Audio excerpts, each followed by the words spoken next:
Tanaman ini berusia sekitar 1,5 bulan. Kita mengenalnya dengan tanaman ketela. Saya akan membacakan beberapa informasi tentang tanaman di hadapan kita ini. Ternyata ketela ini sudah dibudidayakan di benua Amerika ribuan tahun yang lalu.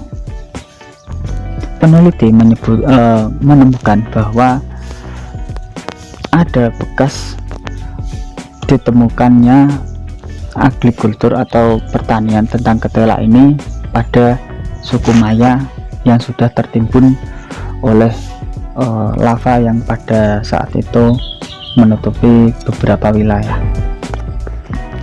Kemudian pada era dulu, bangsa Portugis dan Castella yang sekarang menjadi Spanyol mengenalkan tanaman ini ke daerah Indonesia.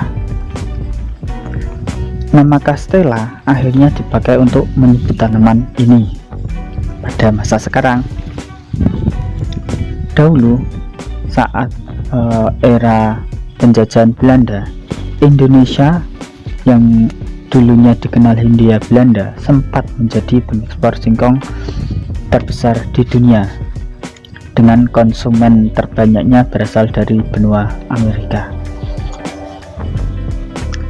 Data yang diperoleh mengatakan bahwa tanaman ini mempunyai ratusan spesies yang mempunyai corak dan khasiat yang berbeda-beda. Namun kali ini ya, di video ini saya akan khusus memberikan pembahasan tentang Manihot esculenta, yaitu tanaman singkong yang banyak sekali dibudidayakan di Indonesia. Indonesia sendiri, Manihot esculenta ini ternyata dibagi menjadi dua golongan lagi. Golongan yang pertama itu adalah golongan tanaman singkong atau ketela yang enak dimakan secara langsung atau tidak usah diproses. Dan kemudian golongan kedua adalah ketela yang biasanya dimanfaatkan untuk kegiatan industri atau dia membutuhkan proses terlebih dahulu sebelum dilakukan konsumsi. Untuk ketela yang saya sediakan di video ini adalah ketela jenis produksi dengan varietas UJ3. Ketela UJ3 yang di video ini mempunyai usia sekitar 1 tahun. Ketika sudah berusia 1 tahun, kita lakukan pemanenan. Hal ini dilandasi dengan beberapa pertimbangan. Yang pertama adalah harga, yang kedua adalah musim. Karena di sini adalah musim hujan, jadi penanaman dilakukan ketika masih musim hujan.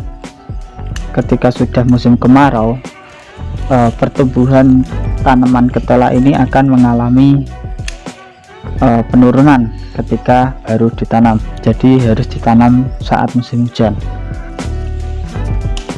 Untuk tempat yang airnya melimpah atau ada sistem pengairan yang bisa diandalkan, singkong ini bisa ditanam kapanpun ketika mau, walaupun pada saat musim panas.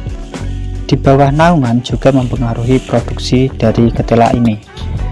Dari standar yang ditentukan Kementerian Pertanian itu 20-35 ton per hektar.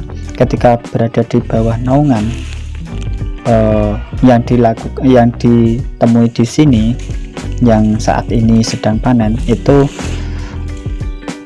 0,2 hektar mendapatkan sekitar 5-6 ton. Ketela UJ3 ini mempunyai kandungan pati yang sangat bagus.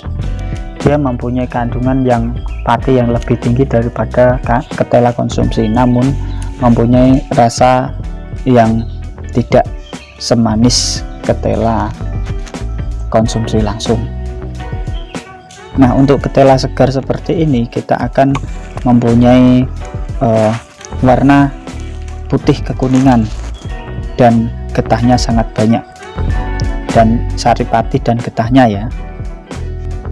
Untuk pemanenan sendiri ya, di sini itu ada beberapa tahapan. Yang pertama adalah pengambilan daun, yang kedua adalah pemotongan itu calon benih yang selanjutnya akan dipotong, dan yang ketiga adalah pemangkasan ketelannya sendiri, dan bekasnya itu nantinya bakal digemburkan kembali dan dilakukan penanaman di tempat itu.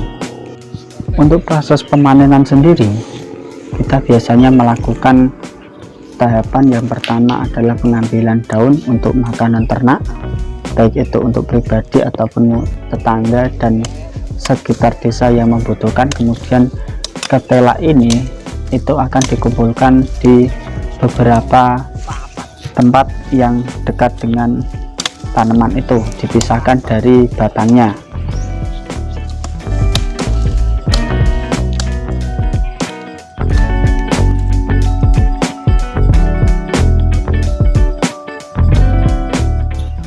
Ketela yang sudah dipisahkan dari batangnya dan dikumpulkan di satu tempat, kemudian dilakukan pengangkutan. Pengangkutan biasanya dilakukan oleh beberapa orang dengan satu alat pikul sampai ke atas truk atau kendaraan yang digunakan untuk memuat ketela tersebut.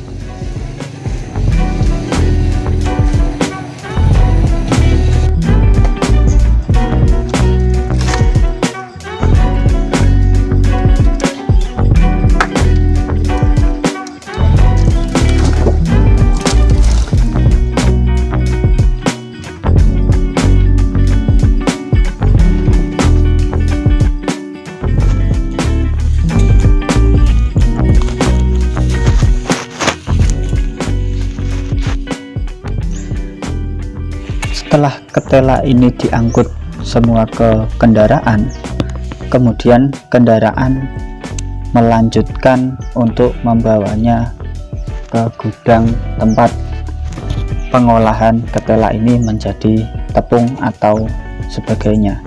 Oh ya teman-teman, untuk ketela ini perlu diperhatikan supaya mengkonsumsinya dalam keadaan masih putih.